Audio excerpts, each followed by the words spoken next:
Hello and welcome to Class Time. Remember, you can catch us live every weekday from 9 a.m. to 10 a.m. on TVJ and on onespotmedia.com. You can also keep up with us on our various social media platforms and use the hashtag to make queries or answer online questions. I'm Vanessa Francis and I'll be guiding you through today's CSEC English language lesson. Let's begin. So we had started looking at persuasive devices and techniques, and we're going to continue that look today. So here are today's objectives. So of course, at the end of the lesson, you'll be able to discuss various persuasive techniques, analyze examples of persuasive techniques, and create examples of persuasive techniques. Before we start though, let's go through a little scenario with you. So, have you ever had to do any of these things? First one, have you ever had to convince a teacher to accept your late assignment? I'm sure at least once in our lives, everyone had to do this because things happen. So, what were the things you had to do to convince this teacher that they shouldn't take marks off if they do accept it? Or if it's that type of teacher, what did you have to say in order to convince the teacher to accept it in the first place? Did you have to give reasons? Did you have to beg and plead? Did you have to just say, Miss, Sir, I'm sorry? What were the things you had to do to be convincing enough for this teacher to take that work from you, late as it is? Next scenario. Have you ever had to convince your parent or guardian to buy you a new or possibly just any phone, tablet, laptop, video game, anything of that nature? Now, think about this prior to the whole stay at home and learning, because prior to that, these were not necessarily high on the list of priorities. So, you had a phone possibly, something happened to it. Of course, you might not have the money to buy it.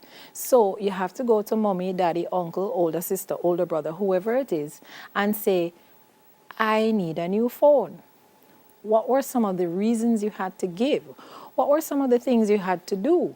Again, did you have to list out the pros and cons of not having a phone? Did you have to point out that, you travel far to school and anything can happen along the way and you need a phone in order to communicate with them?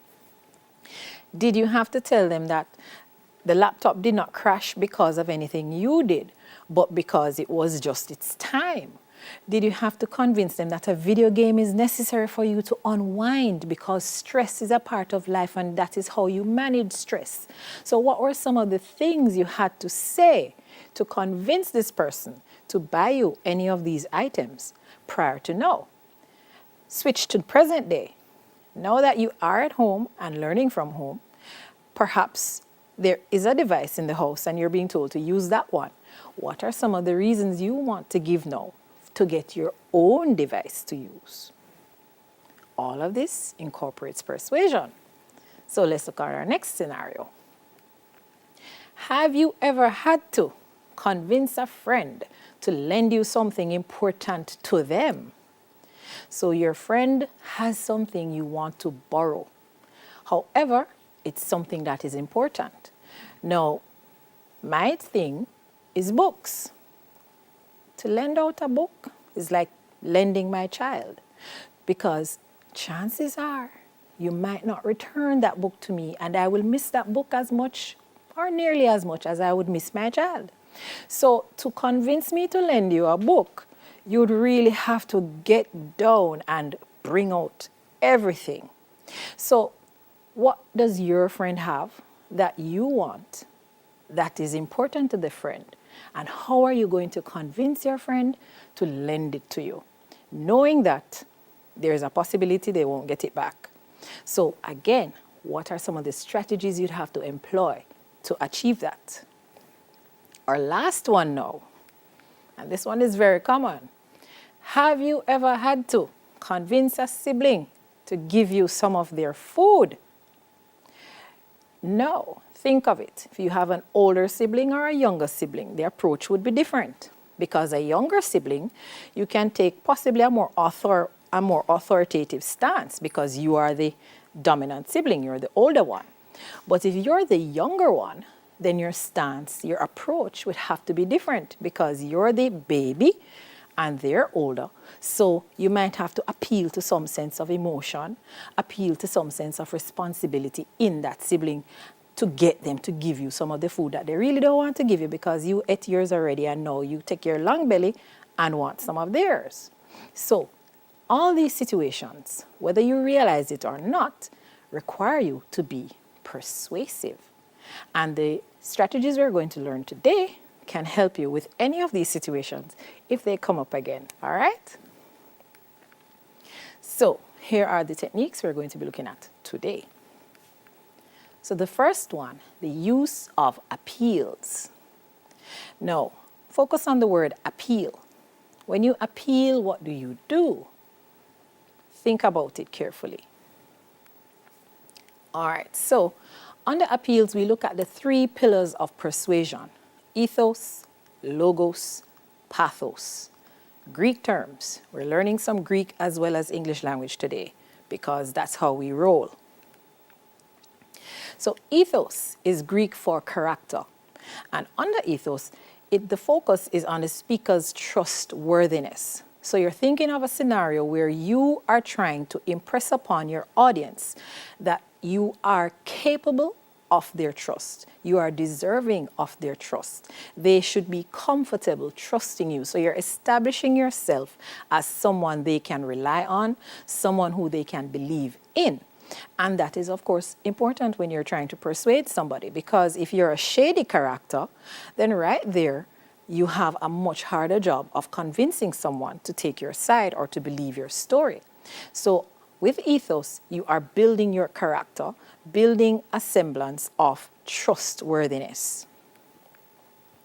So the types of appeal under this would be appeal to character and appeal to credibility, because you're establishing yourself as somebody who they can believe in.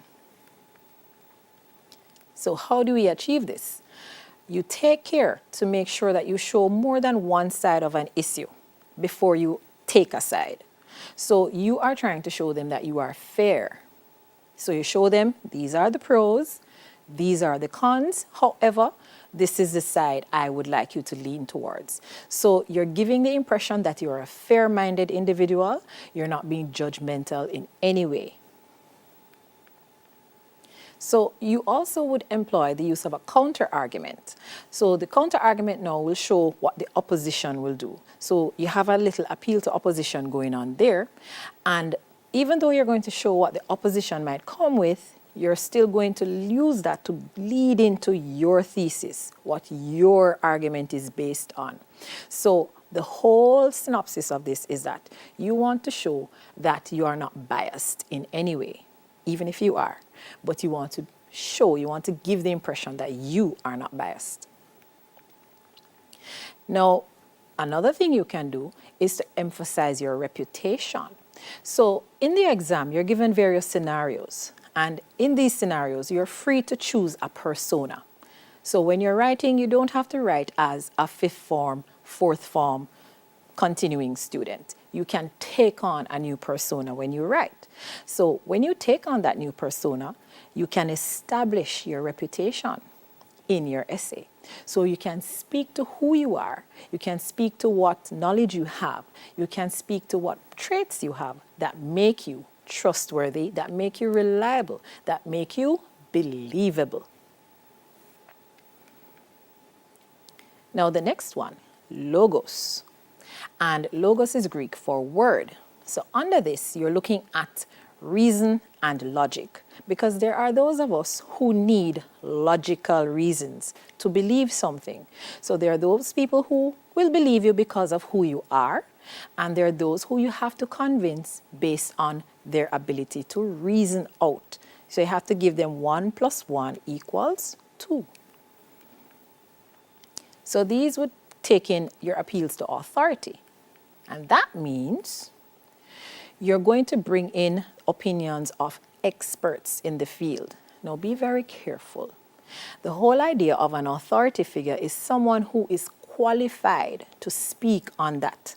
So if you're going to bring an argument regarding money and money issues, then of course, if you're going to talk about an authority figure, it would have to be someone who is involved in the field of money. So an economist, someone who is a business person, a banker, that sort of person, somebody who is qualified in the field. If it is a health issue, then of course someone with a medical background would be an authority figure. So even though the name says doctor, if it's not a doctor of medicine, then you're going to have an issue there. So you need to make sure that whoever you use in your quotation, whoever you use as the person you are referring to, needs to have a specific and direct link to the area that you're talking about. So here's an example. Professor Tran's extensive research in this area leaves little doubt that. So right there, you have told your audience that this professor has done research in this field. So this person has a lot of experience. And because they have a lot of experience, then we can trust what they have to say. And if we can trust what they have to say, then we can also trust what you have to say, because you are the one who is drawing on this reference. So this, of course, reassures your audience, your reader, your listener, whoever it is, that your viewpoint is solid. Your viewpoint is shared by somebody who knows what they're talking about. And again, it appeals to logic. So I have said this. This person who is qualified in the field has also said this. Therefore, take our side.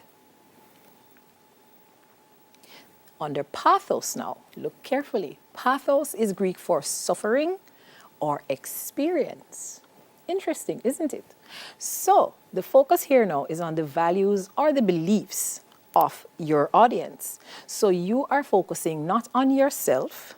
You're not focusing on who you're quoting. You're now focusing on who is listening to you or who is reading your work.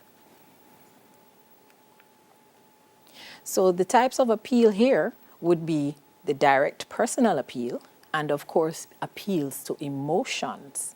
Now, keep in mind, when you appeal to persons on an individual level, it does something for that person. You have designed your argument to specifically target someone, so they feel personally invested in what you're saying. And when you appeal to emotions, once you can appeal to somebody's emotions, you can get them to do almost anything, because emotions are a powerful driving force. So if you can appeal to that, then your argument is well on its way to being accepted. So here's how it works. So you address the individual directly. So you're going to use your pronoun you.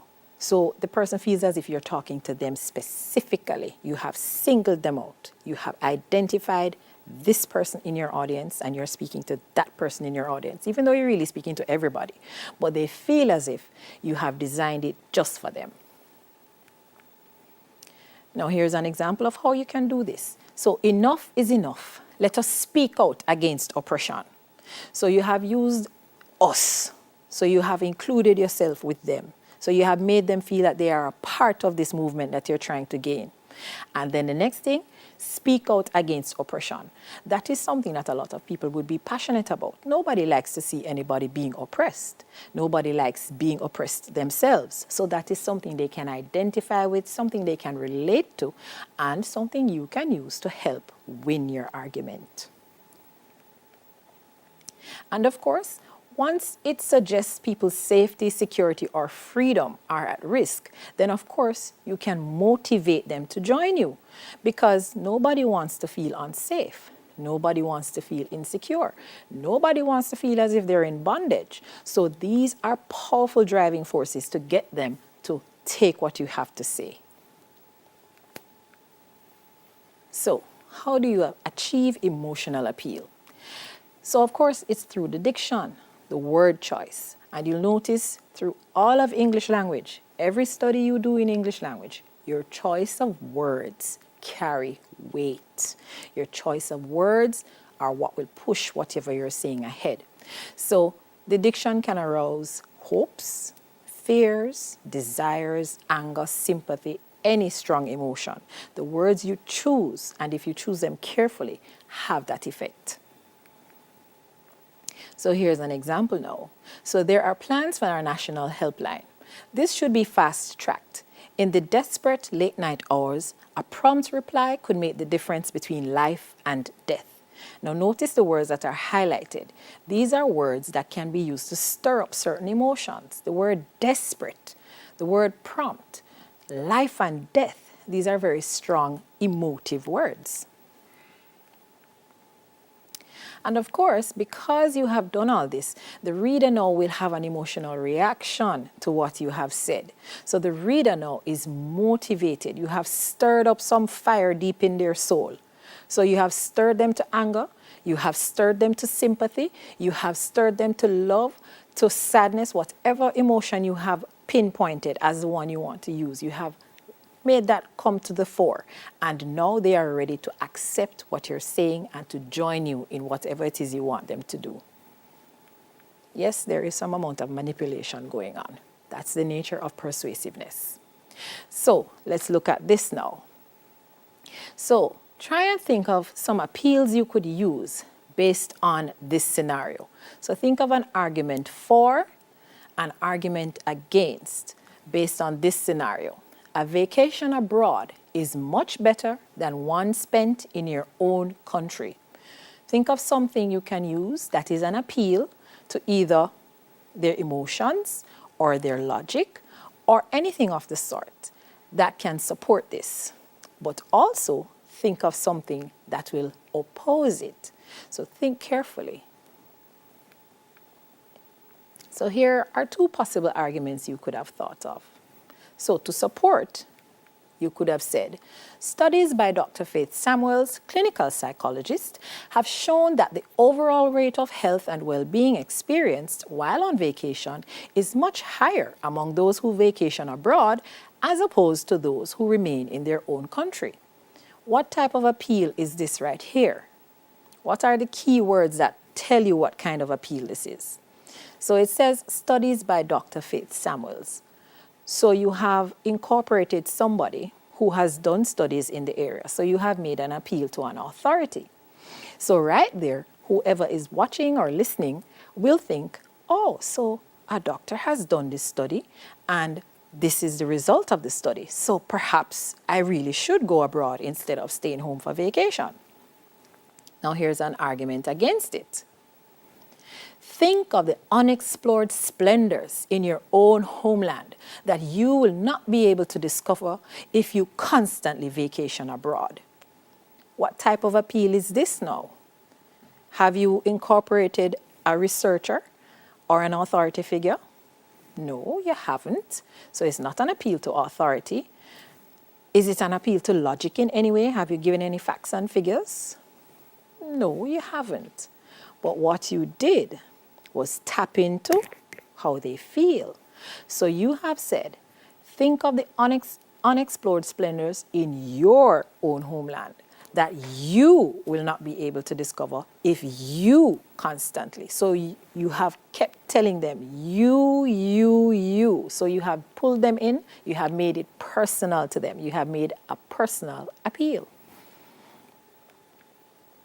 So now we're going to look at using evidence, which you cannot overlook the importance of. You need evidence in your arguments. However, take it in stride. So, use of evidence should be obvious what it is. So it's information that is indisputable. So it's something that is basically a fact. So it shows an investigative study that was conducted, or it gives you some kind of support that something exists or something that has occurred. So of course, you achieve this how now? So you use facts, you use figures, you use statistics, you show the results of experiments, or you can actually use a personal experience as well. That's fine. And you can use quotes. So you can quote from something, you can quote from a study, you can quote from some authority figure as well here. And this is your use of evidence. So here's an example. According to the Australian Bureau of Statistics, Males are 400% more likely to commit an offense intended to cause injury than are females. I do not know if this is true or not. However, what do I know? That according to the Australian Bureau of Statistics, so a study was done, and now I am showing the results of that study to support what I am doing. Now it says the evidence, because you have given it, this evidence now adds some weight to your argument. So your argument is no longer just hanging by a thread. It's no longer on a precarious perch. What it does is substantiate your argument. It makes your argument sound as if, yes, something really went like this for true. Something is going to happen because of this situation here. So when you give evidence, you are proving that you are right. And quite often, we need some proof. So we're using the same scenario.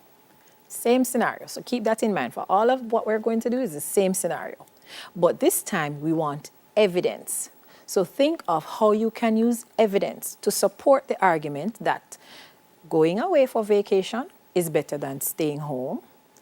And think of evidence that can show the opposite of that. So evidence that supports this notion, evidence that dispels this notion.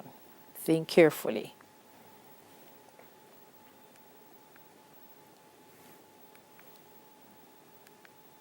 So let's see what you could have said.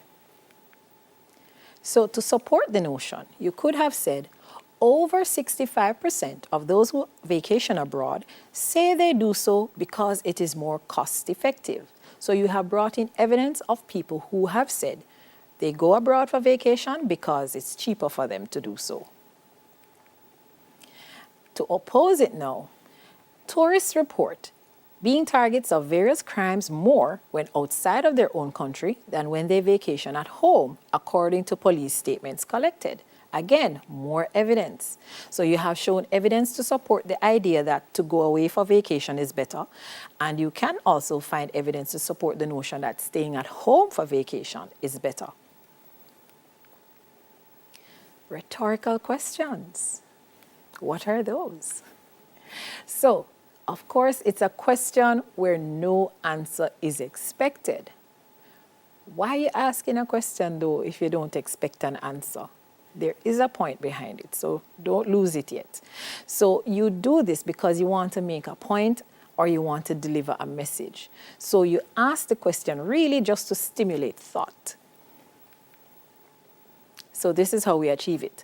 So you pose a question where everybody knows what the answer is, because it's not the answer that you want. You're not focusing on getting an answer.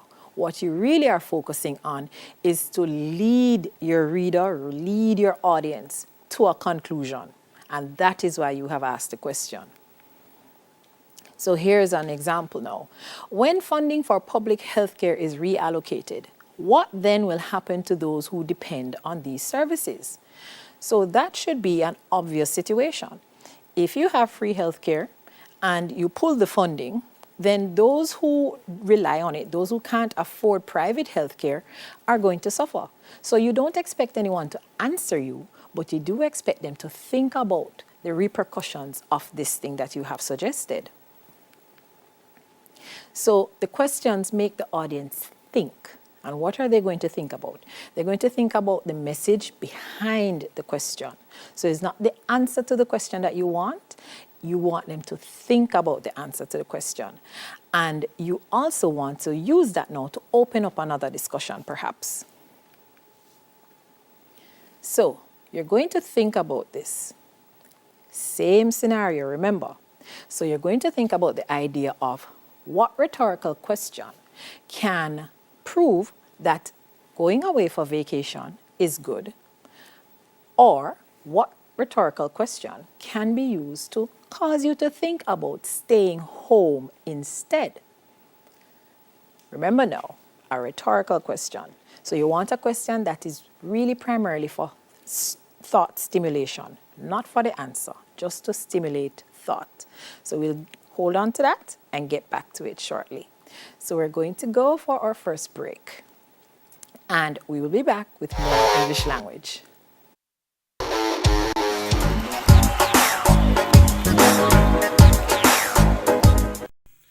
Hi there, I'm Simon Preston from TVJ. Thank you very much for watching our YouTube channel. To see our latest videos and also to see live events, click here. To see our full videos on onespotmedia.com, click here. Thank you very much for watching.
Welcome back to class time.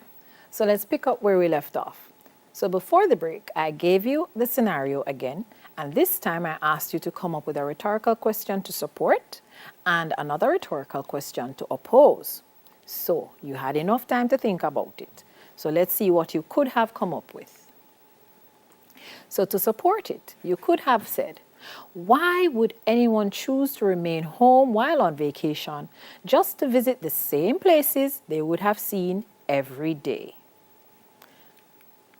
And to oppose it, you could have said, would you really give up the comforts of home to face the hassle of traveling abroad on what should be your vacation?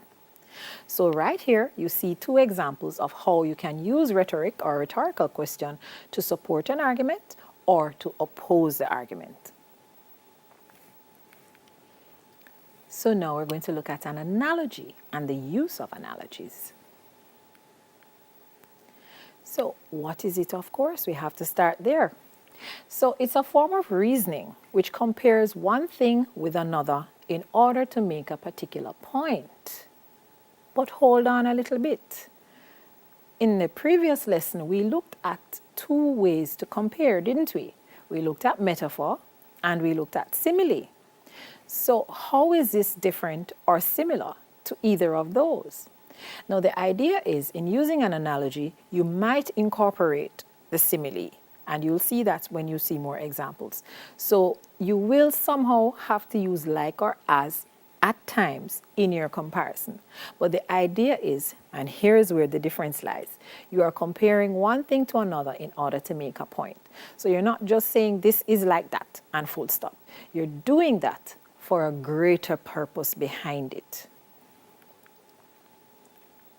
So it simplifies something that might be hard to understand. So you're using a complex situation. You want to show a complex situation, but you understand that not everybody quite gets it. So for instance, I was speaking to a colleague earlier. I'm not a math person. So if you want me to understand a math problem, you have to simplify it because I'm not going to get it. So using an analogy perhaps would work. So you're trying to let someone understand something complicated or something complex, and you compare it to something that they can relate to, that they already understand. And that connection now helps them to understand what you were trying to put out in the first place. So if you look at this situation, worrying is as effective as trying to solve an algebra equation by chewing bubble gum. And I just told you, me and math don't get along very well. We have a passing relationship, hi and bye, and that is it. So by telling me now that worrying is as effective as chewing bubblegum to try and solve a math problem, I understand clearly that worrying makes no sense, because chewing bubblegum to solve a math problem makes no sense either. So those two things are being compared to make it easier for me to understand the concept you're trying to put across. So you compare the ideas to what the audience knows. So what they already know, you're using that to get them to what they don't know or don't quite understand, don't quite grasp. And when you do this now, they have a greater appreciation now of how things work. So they understand it and they can appreciate the nuances behind it. So, of course, you're going to have to come up with an analogy for this now. So find an analogy that will support the idea of going away for vacation, and another analogy that will support the idea of staying home for vacation. This one is going to be a little tricky, because what are you going to compare either of these things to? But it can be done. Yes, it can. Ready? All right. So here's something to inspire you. So remember now, we're focusing on a vacation abroad is much better than one spent in your own country. And we're looking at an analogy that can support that. So here's a possibility. A vacation abroad is as pleasurable a prospect as experiencing all of your favorite childhood memories rolled into one. So you're asking them to think of everything good about their childhood, all their favorite things, probably visiting with cousins, possibly eating as much as they want, not having bills to pay. So you want them to think of all the good things about being a child.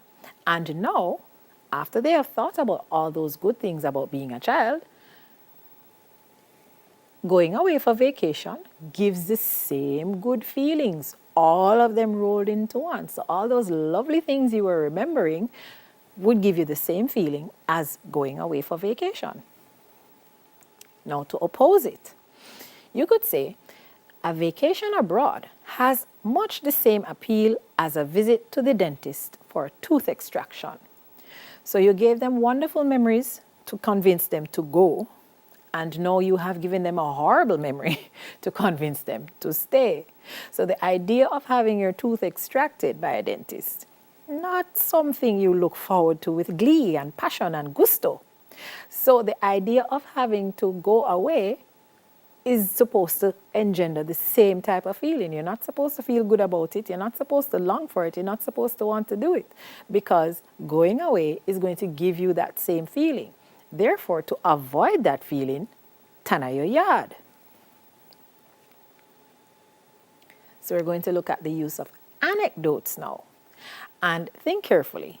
Anecdotes and the previous one, analogy, they sometimes get confused, but there are differences between them. So keep that in mind. The analogy, you're comparing one thing to another for the purpose of highlighting something, simplifying something so people can relate to one more.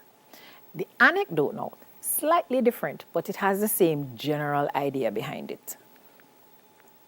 So you're going to relay a short account or a story, and usually this is something personal. So you're basically trying to use a personal situation, a personal experience to prove something.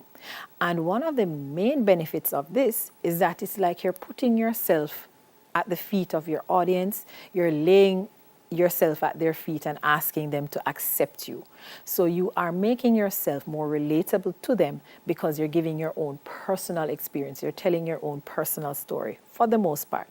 Sometimes the anecdote can be just an experience you heard of. So it's not your personal experience, but you can say, I once heard of a man who, so it's still by virtue of connectivity, connection, an experience you can share just the same. So how do we get to this point? So you use a short account of a particular incident or event.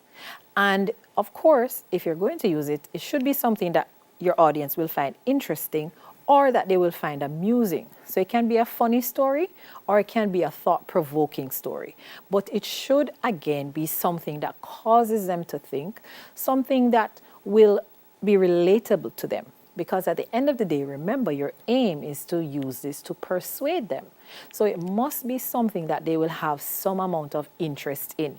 It can't just be a little one-away story that has no point. It must be something that they will find very interesting, that will provoke thought, or it must be something that they will find some humor in, something that they can laugh about and say, oh my goodness, I can't believe that happened to you. But the same thing happened to me, or it happened to a cousin of mine. And right there you have captured them because right there they can relate to you. And you're using this, of course, to support a claim. So think of this example. When I tried to apply online, I was met with so many roadblocks that I almost gave up. So again, you have used a personal situation.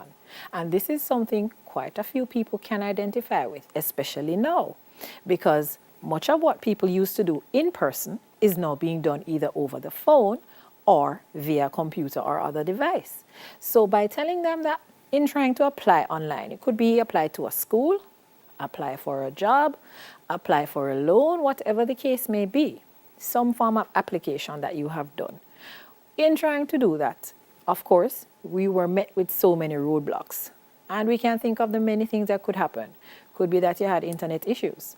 Could be that the page was set up so technically you couldn't figure out where you needed to go, because quite a number of business places, and I'm not bashing anyone, but some of you need to go and recheck your websites. They're not so user-friendly to those who don't know what they're doing. So you need to ensure you make it nice and plain and straightforward. All right, community service announcement over. So you can talk about the different roadblocks, and people can identify with that because everybody at some point has an issue with online. So if you're not compliant with it, you're going to have issues. So right there, you have made yourself very relatable to the people you're trying to talk to the people you're trying to persuade. And of course now, the casual observer, can draw a conclusion.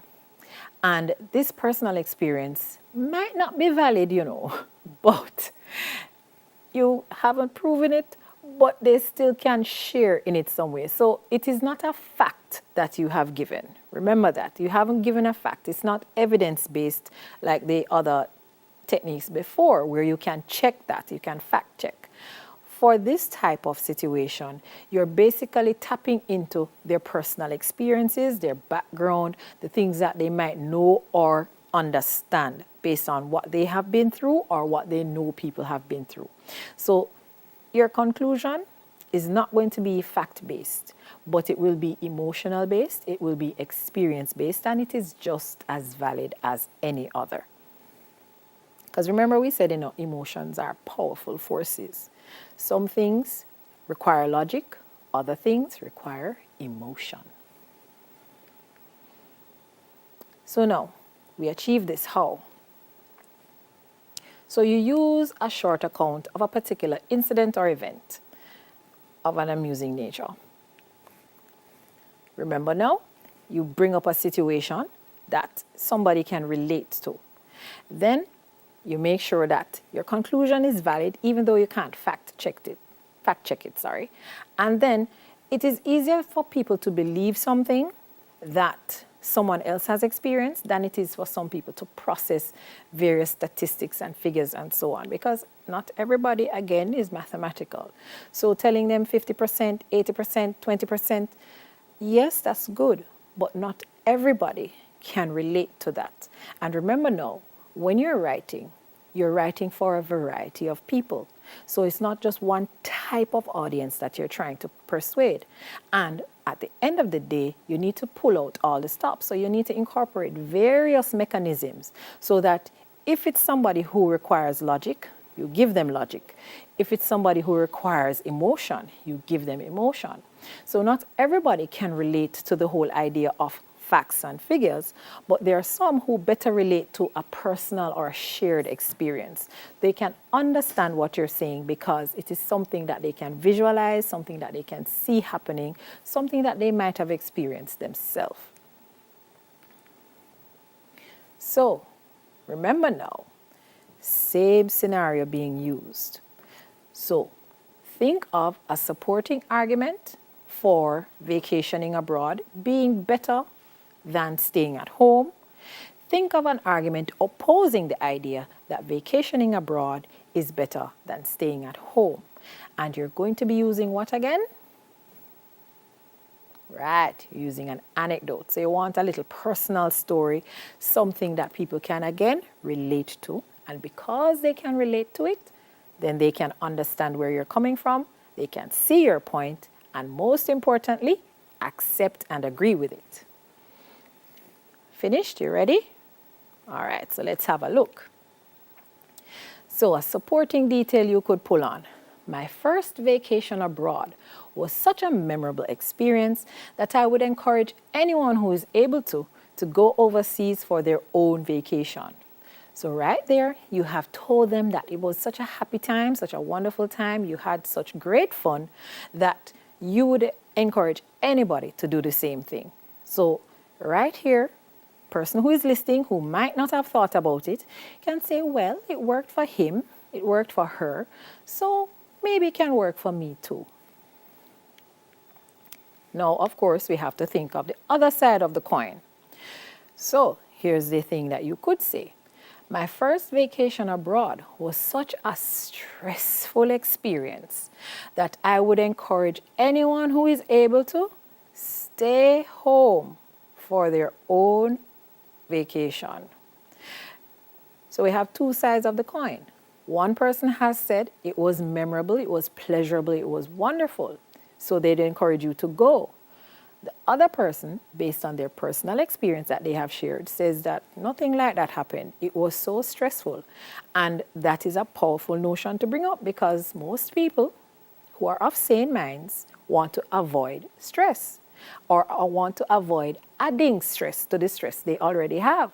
So by bringing that up, you are therefore saying to somebody who is feeling very stressed out and is about to take a vacation to de-stress, going abroad is not going to do it for you. Going abroad is going to add to what you're trying to already avoid. Going abroad is going to cause you more stress than you already have. Do you really want to do that, sir? Do you really want to do that, miss? So right there, your audience is listening and thinking, but the whole point of a vacation is to relax. But if you said you went and it was stress, I don't want any stress. I want to relax. Maybe I should just stay home, sit this one out. All right, so we're going to look at using generalizations. Of course, what is a generalization? So you use this when the writer assumes that what goes for some goes for all or a much larger group. So the idea is you're extrapolating an idea onto people. So you know that a lot of people believe this, so you're going to just say, everybody believes it. But please, be careful. So how do we achieve it now? So you use a sweeping statement. That's what they're called, a sweeping generalization. And what this does is suggest that this situation is indeed true and factual. So you've used this statement in such a way that people believe that it really goes off it true. So look at this example now. Today's young royals are rich, famous, and fond of partying. So that is a sweeping statement because how many of the royals really behave like this? However, in the public sphere, they see several royals behaving like this. So it is easy for someone to believe that it doesn't only hold for those that they see in the media or online or wherever it is, but it's for all of them. So you've made this statement, and because it holds true for enough people, then most people will subscribe to it as well. And of course, it is powerful. And why is it powerful? Notice it appeals to commonly held beliefs, prejudice, and views. So preconceived notions are what you're tapping into here. So people already have this belief in the back of their mind. People already have this idea, have this notion.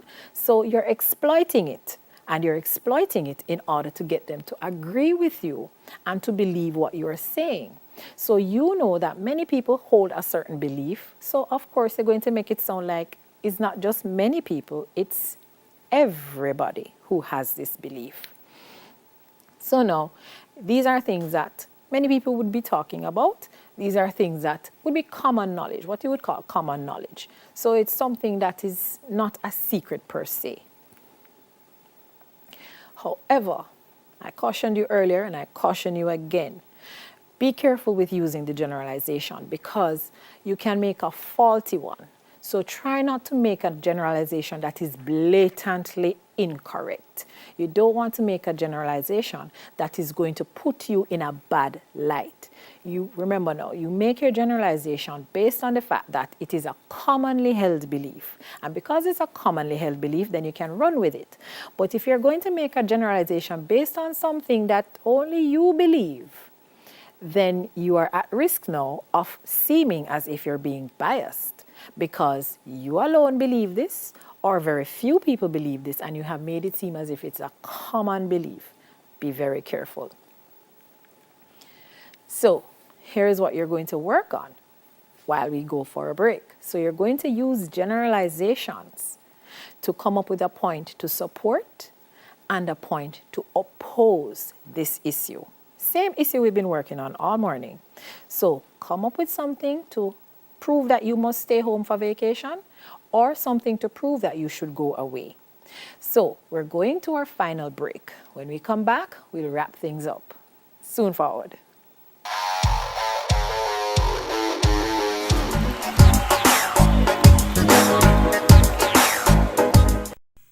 Hi there, I'm Simon Preston from TVJ. Thank you very much for watching our YouTube channel. To see our latest videos and also to see live events, click here. To see our full videos on onespotmedia.com, click here.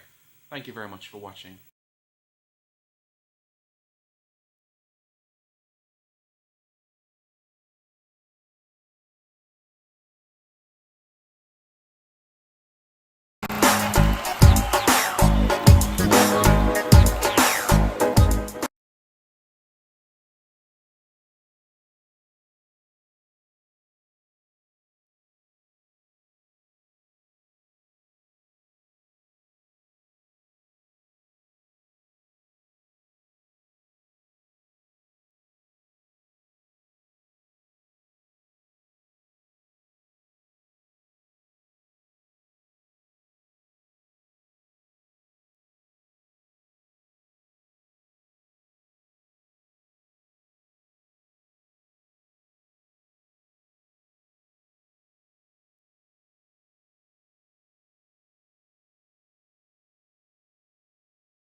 Welcome back. So before you went on the break, you had an assignment. You were supposed to think of 2 generalizations, one to support our scenario we've been working on and one to oppose it. So by now you should have them ready.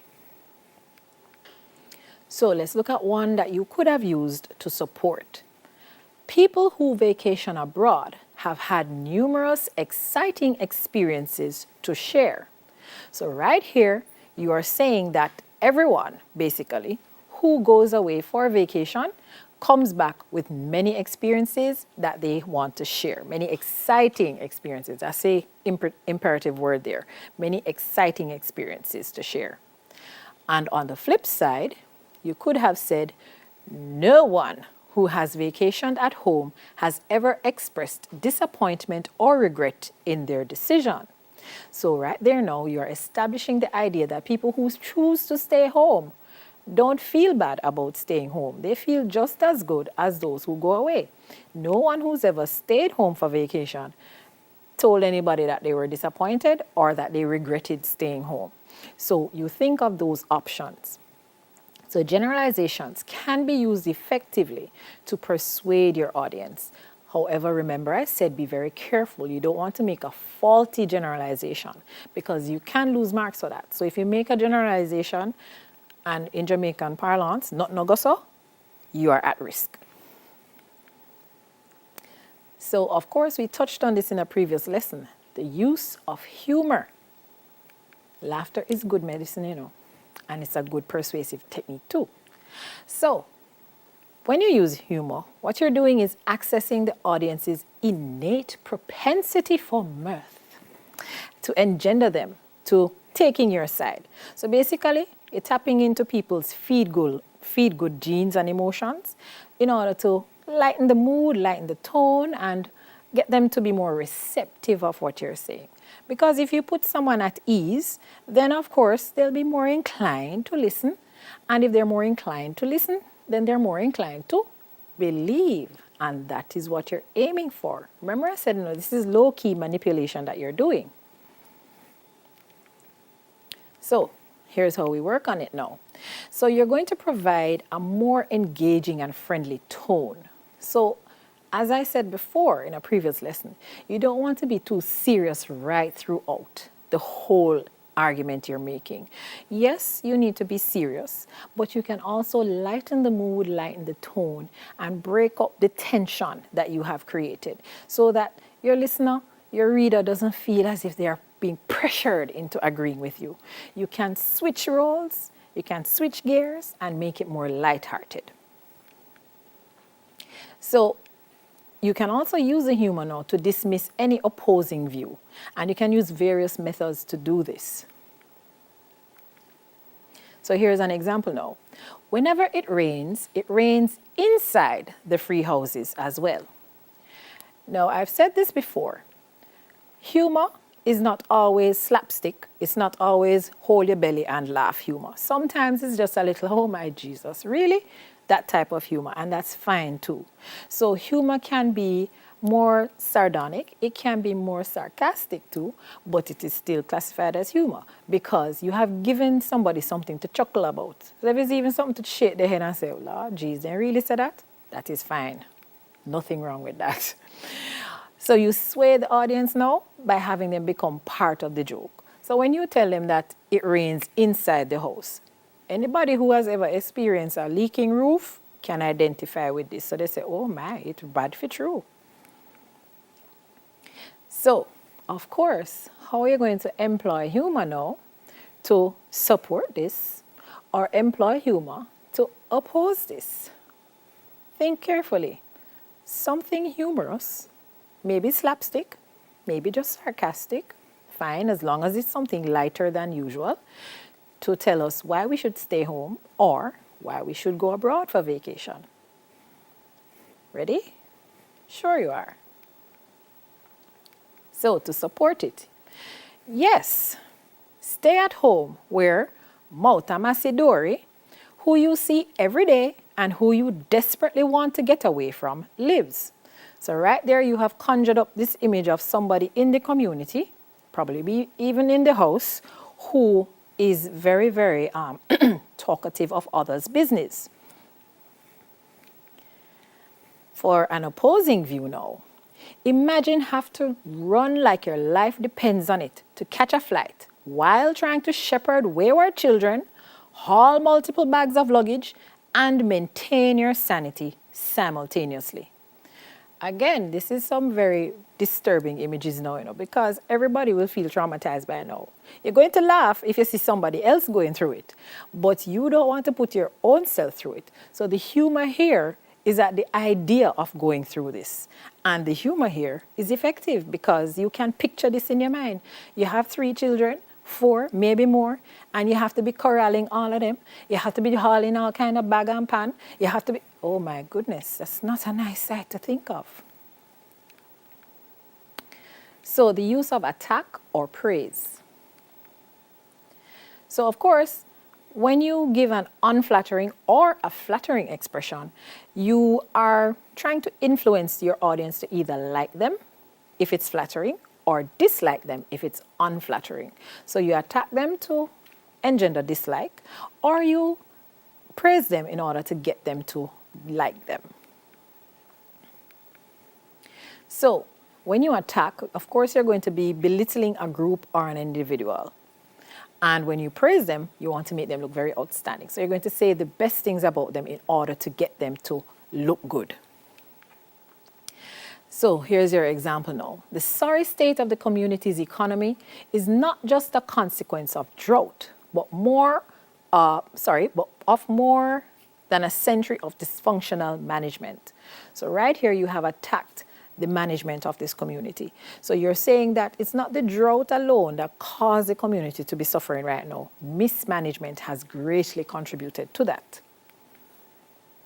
And of course, when you attack, it makes us think badly of the person or the group. And when you praise, it makes us think great things about the person or the group. But still, you must have caution.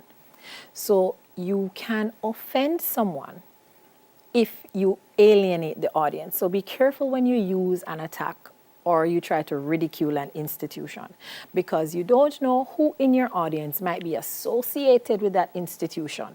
So you don't want to offend them, and therefore, once you offend them, how are you going to persuade them again? Think about it. So here is our scenario. You know this, you love it, you've been working on it, yes. And here's what we can do about it. So, to support the notion, traveling abroad for vacation allows for the development of a level of sophistication that vacationing at home is unlikely to provide. So the people who go away are more sophisticated. You're praising them. As opposed to those who opt to vacation abroad rather than support local economy are disloyal to their country. What have you done? You have made it look like an ultimate shame. So think of all of this that we have done so far. So, my dears, that's all the time we have for this lesson. Thank you so much for joining us today. And be sure to join us again tomorrow at 9 a.m. for more class time. Until next time, keep safe.